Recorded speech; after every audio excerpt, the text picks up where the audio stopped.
It's time for The Verdict. The Verdict is a lively discussion of current events and legal issues pertinent to Oklahomans.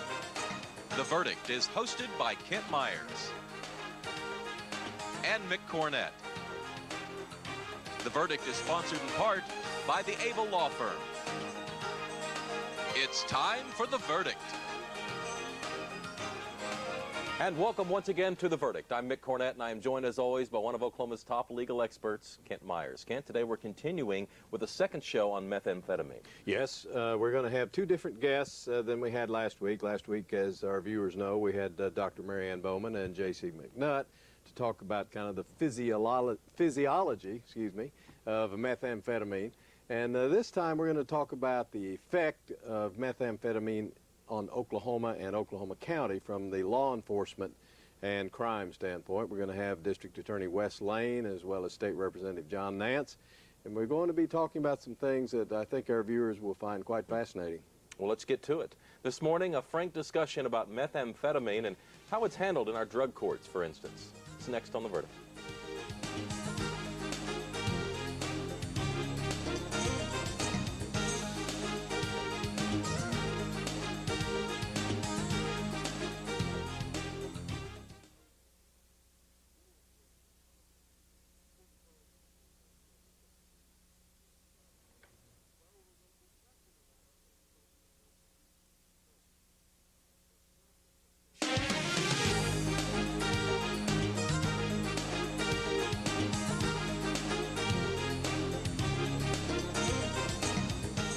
Welcome back to The Verdict. Mick Cornett with Kent Myers is going to introduce our guests. We're pleased today to have the Honorable John Nance, State Representative from District 90, Republican, joining us again for his fourth appearance on The Verdict. John has the distinction of being on our very first show, and I'll let you guys know that we are now filming our 135th show today. It was only 3 weeks ago. We're really pleased to have you back. John obtained both his undergraduate and master's degrees from University of Central Oklahoma. He is a retired U.S. Treasury agent.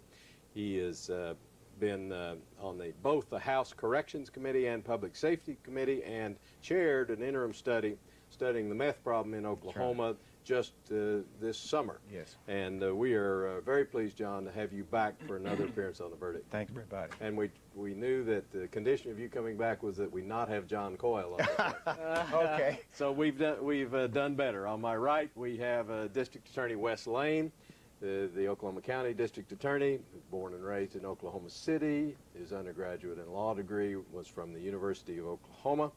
He has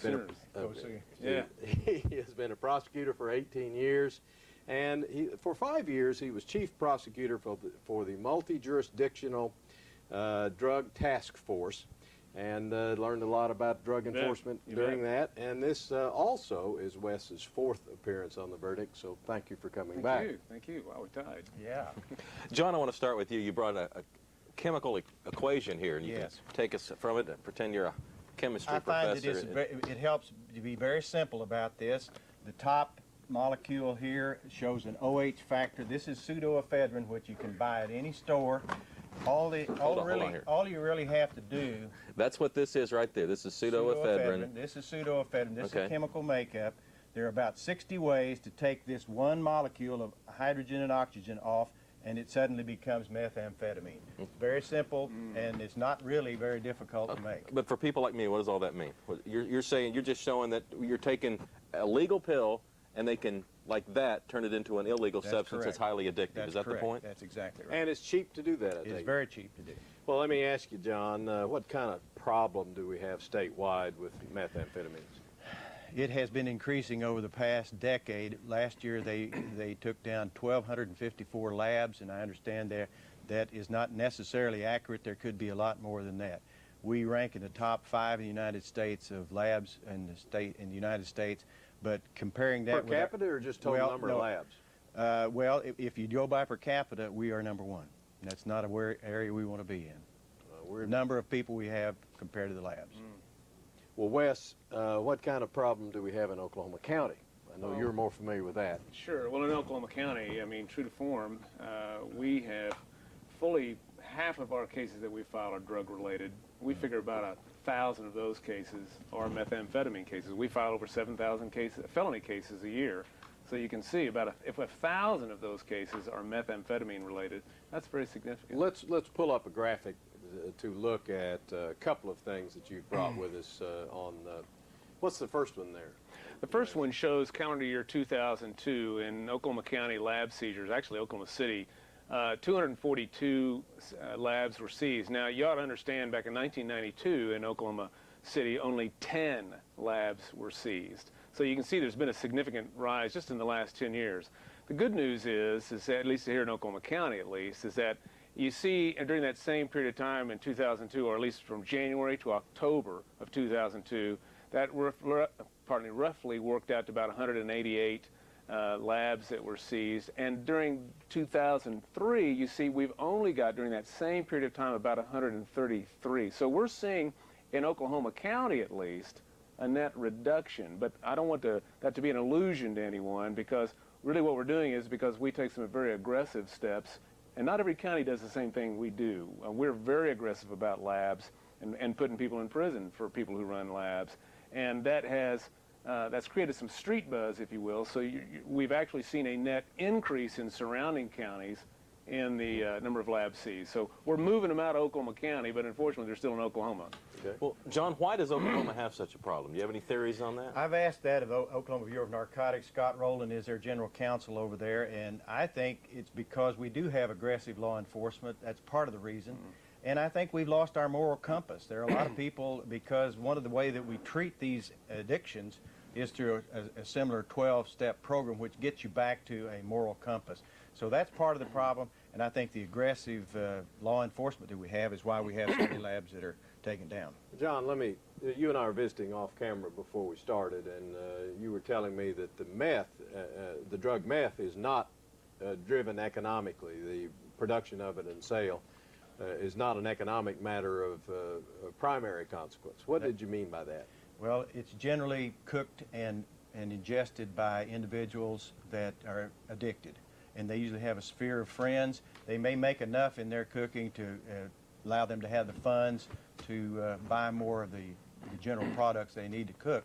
But it is not something you're going to get rich on like you might with heroin, cocaine, or even marijuana. Most of these people are, by the time they're well into their addiction, have almost nothing.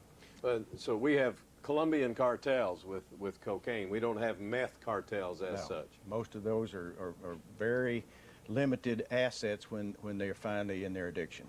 Wes, the non-users are affected also. You and I are affected by this meth problem in Oklahoma. How so? Absolutely. Well, you see that, typically you get somebody who gets hooked on methamphetamine, well, he's always got people surrounding him or her. There's family issues. In fact, one of the great tragedies is that in most labs that are seized, you're going to find children in the home. And in fact, what people don't realize is that, in fact, some studies have been done. I think up in Tulsa they did some checking, and of all the kids that were taken out of these labs, in fact, I think in Oklahoma County in the year 2002, roughly almost 80 kids were taken out of drug-endangered children were taken out of the homes. Well, between 60 and 80% of those kids would test positive for methamphetamine. Now, they get that not from necessarily having done something or purposefully ingested, but just inhaling the fumes. I mean, these are very dangerous sites. I mean, anytime you go to a lab site to clean it up, of course, it's going to cost several $1,000s to clean it up, but you've essentially got a toxic waste dump right there. Kids are ingesting that. Neighbors are ingesting it. Places blow up. You hear about people burning up in fires. I mean, these are very, very dangerous locations. So not only do you have on-site problems, but you also have family issues, and you see somebody who's an addict spiraling downward.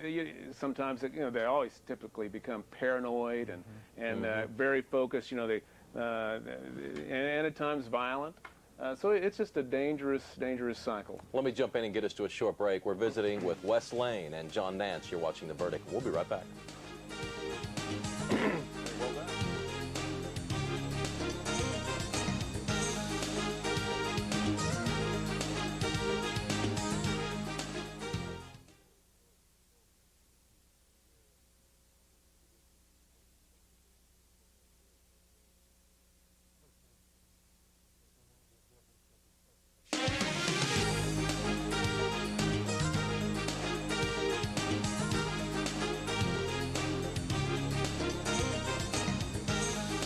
Mick Cornett and Kent Myers back on The Verdict. This week's guests are Oklahoma County District Attorney Wes Lane and Oklahoma State Representative John Nance. We're discussing methamphetamine, how it's handled in our drug courts, and all sorts of issues. And I want to ask about how meth affects incarceration rates. Wes, why don't you take that one? Well, first of all, I can't imagine it not, because let's face it, there are very few crimes that cannot be traced to some sort of dependence upon drug addictions, whether you're talking about daytime or just burglary rates or even white-collar crimes, even identity theft crimes. You hear a lot about identity theft. Well, those are very often methamphetamine rings, believe it or not, that are using that. So regardless of whether it's nonviolent or violent or white-collar or street crime, the vast majority of crime is somehow touching drug dependence of some sort. And since methamphetamine is becoming one of the great popular drugs in Oklahoma County, in fact, I think it's its usage has grown by some 300% here in Oklahoma, well, then it's only natural, it only follows that you can expect that it has a significant impact on the those who are incarcerated can trace back some issue with drug dependence. John, we did a show with Lieutenant Governor Mary Fallon on the high incarceration rate of women in Oklahoma as opposed to other states. You've just chaired this interim study. Did you learn anything about what meth's impact might have been on that high incarceration rate of women? Yes, Lieutenant Governor Fallon did come and talk to our interim study. We have another distinction in Oklahoma of higher incarceration than the other state of females in our prison system. Over half of those have some kind of substance abuse problem, and over half of those that have substance are involved in some way in methamphetamine. So it is a major problem even among our female prisoners. Well, Wes, what should we do? Have any ideas on what we can continue to do? And I know Oklahoma County is busting more than maybe the surrounding counties. Do other counties need to follow the lead of Oklahoma County? Well, it helps to have continuity, because I mean, I'm sure that people in Arkansas and Texas and Kansas and New Mexico probably wouldn't like that thought. If we've driven them out of Oklahoma County, now we're just going to drive them over the state line. So they may not enjoy that very much. But there does need to be some continuity, I think. I mean, because I'm sure the surrounding counties in Oklahoma County aren't too crazy about that we're driving their labs over there. But one thing that we got to keep doing, we do have to keep the pressure up and recognize that there are addicts, and then there are individuals who are doing such dangerous conduct, such as labs. And even though they're addicts, they're creating such a dangerous environment that we need to take them off the streets. But one of the very popular things, I think one of the things that hold great hope is, besides aggressive law enforcement, are the drug courts that we have. Those explain bode that very well. Well, drug court is in Oklahoma County. Well, there's a system now that in many counties now in Oklahoma in which there is an alternative to going to the regular route. Regular route, somebody comes in, they may get probation, or for a drug offense, or they may go to prison. They may have a real drug issue behind that, but it's not really dealt with. So you're just postponing the problem, continuing, they're still in a life of crime. Well, we have, for instance, in Oklahoma County, we have been very successful in aggressively pursuing a very rigorous drug court program. Now, the people that get into drug court are not violent individuals, but they are drug addicted, clearly. Now, the drug court's an alternative to the regular It's an alternative. It's an alternative. But what you're seeing is that we have a judge and a team, if you will, public defenders, assistant district attorneys, treatment people, and the people that are in our drug courts literally have only one other choice. They are either going to go to prison or they're going to get involved in drug court. No getting around it. You're not going to go out on probation. You're going to prison if you don't follow this path. Now, that is a very high accountability. It's heavy-duty treatment, heavy-duty accountability, routine, regular coming to court. You don't follow the program, you go to jail. You're sanctioned. You're out of jail, you give another chance. And then ultimately, if you follow the rules over over a year, 2 years, ultimately, you're going to graduate. And let me tell you something. In Oklahoma County, 90% of those who graduate from drug court, and these are people who would have gone to prison, 90% never reoffend. Now, that is extraordinary. Right. So we need to pursue that big time. The accountability comes about, I guess, in part because you require them to plead guilty to the offense before they become eligible for drug court. And if they refuse to follow the plan, they're going to prison, period. Well, John, what should the legislature do differently? What would you like to see the legislature do? Well, following on what Wes had to say, the 12 that graduated just recently from the Oklahoma Drug Court, Oklahoma City Drug Court, the computation of money, and this is a money crunch time, saved DOC over $1 million. Department of Corrections. Department of Corrections, that's correct. So I am working on at least 10 issues that I may introduce a bill that we might call the Methamphetamine Omnibus Bill of 2004. And it has several issues. One is to try to find ways to control pseudoephedrine, that's the major ingredient. Anhydrous ammonia is being stolen in western part of Oklahoma, changing some of the rules on phosphorus, and trying to tighten up the things where people are wholesaling out these ingredients. And that's some of the things that we're going to try to get done in the legislature in the next session. Wes, you've touched on it, but what should law enforcement do differently in general? You know, honestly, I think, at least here in Oklahoma County, I think you're seeing a good result of what we're doing. We've done a lot of things. We're also doing things to talk more together, not just law enforcement, but recognize this isn't just a police issue. This is a community issue, which requires a community collaboration. The way we deal with these children, by getting together and actually getting Children's Hospital, police, fire, DHS, DA's office, all these people together around the table, we actually put together a protocol where we actually have these children tested, and we get them treated to deal with these kids. Well, that's not going to happen if all the different components aren't working together. So law enforcement, all the groups throughout the state need to do a better job of talking together to identify how we address a community problem, not just a law enforcement problem. Well, we have drug courts in Oklahoma County and several other counties. Yes, sir. But they're not statewide. There's about 25 of them, and I think some are looking. There are some judges and DAs that don't want that, and we're trying to change that attitude. So it's a county-by-county approach. A district. A district-by-district yes. approach. Well, what about early education? Kids today have Red Ribbon Week, and they have Don't Do Drugs and all kinds of programs. Is meth getting an appropriate amount of the educational time of the young person? I don't think so. I think we're going to have to concentrate on educating the dangers of it and its high addictability, because it is happening all over the state. All right. Hey, we want to thank both of you for coming on. Thank you for having us. Yeah, thank you. you. Appreciate it. All right. We're going to wrap it up there. Kent and I'll be back with a final word after this.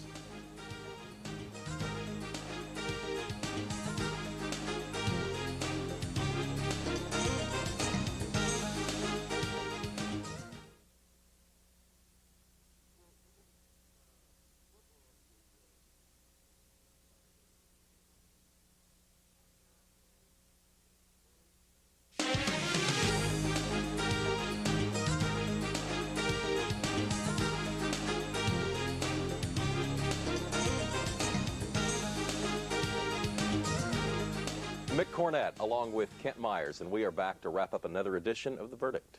State Representative John Nance and District Attorney Wesley Lane really made a compelling showing about what a problem meth is in Oklahoma to all of us.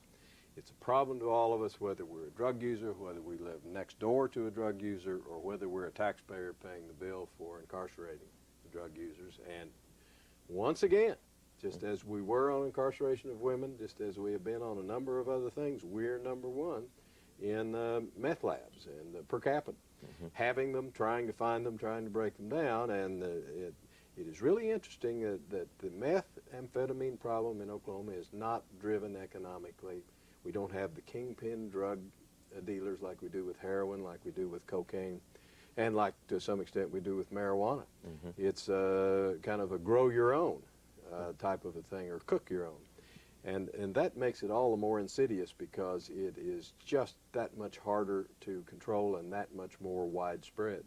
The social costs and the financial costs are both staggering. Yeah, and the only light at the end of this tunnel appears to be an effective use of drug courts.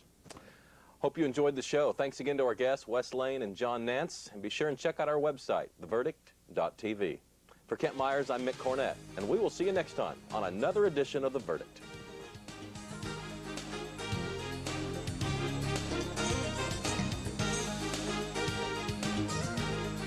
You've been watching The Verdict with Kent Myers and Mick Cornett. The Verdict is sponsored in part by the Able Law Firm.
The Verdict is sponsored in part by the Able Law Firm,